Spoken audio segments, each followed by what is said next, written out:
When getting back up feels impossible. A letter to those starting over. Hello, dear. I'm writing this from my usual corner at the coffee shop in Central, my third old flat white getting cold as I type. If you're reading this, perhaps you're in that tender space where the weight of what went wrong feels heavier than the hope of what could be. I see you. The one refreshing LinkedIn at 2 a.m., wondering if everyone else has it figured out. The one who just had the project fall apart, that promotion slip away, that business idea crumble. You're sitting with the sharp sting of imposter syndrome whispering, "See, you were never good enough anyway."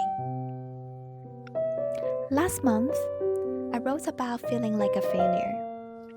Today, let's talk about what comes after, when you're raw, exhausted, and somehow need to find the strength to stand again. Here's what I've learned about resilience. Though I'll confess, I learned it the hard way. When I left executive search to build my companies during the pandemic, there were nights I sat on my apartment floor, laptop balanced on a cardboard box, my desk in those early days, wondering if I made the biggest mistake of my career. The Golden Bohemian Award on my shelf felt like it belonged to someone else, someone more capable, more deserving. My partner would find me at 3 a.m., still in yesterday's clothes, trying to fix what felt unfixable. But how do you sleep when your mind is cataloging every misstep? The truth about getting back up, it starts embarrassingly small. Not with grand gestures or 5 years plans. It starts with admitting the failure out loud. I literally told my reflection, "Okay, Christine, you messed this up." One email, just one, not the scary one, the easy one. A 15-minute walk without your phone. Asking for help? This one took me months to learn. Setting a timer for worry. 20 minutes to spiral, then stop. One small promise kept to yourself each day. I remember calling a client to admit I'd completely misread what they needed. My hands shook as I dialed.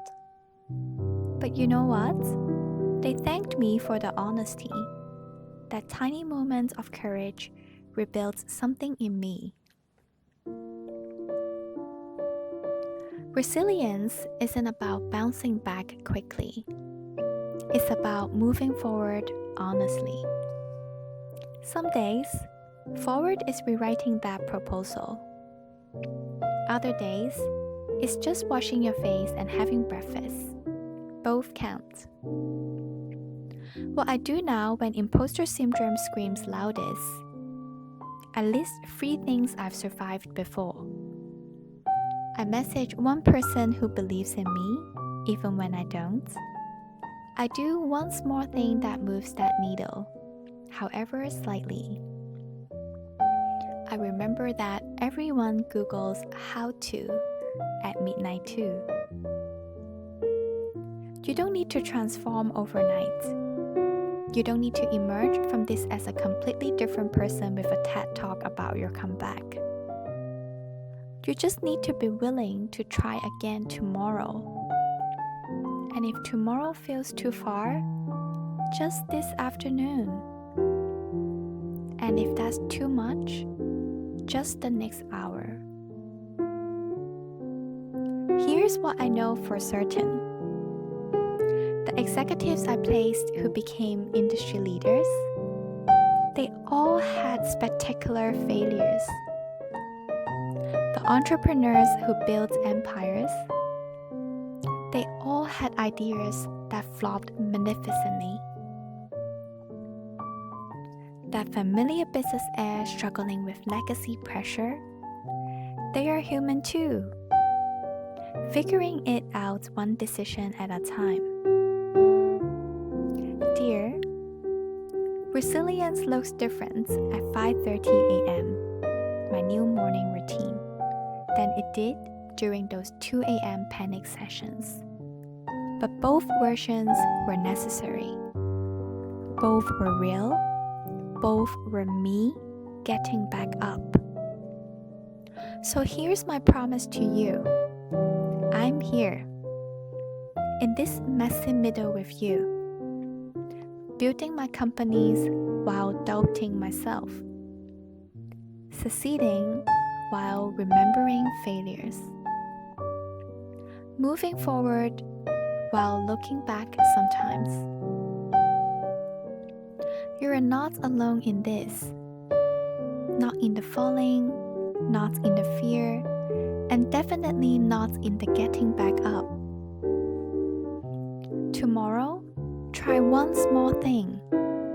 Send that email, make that call, or simply decide that tomorrow you'll try.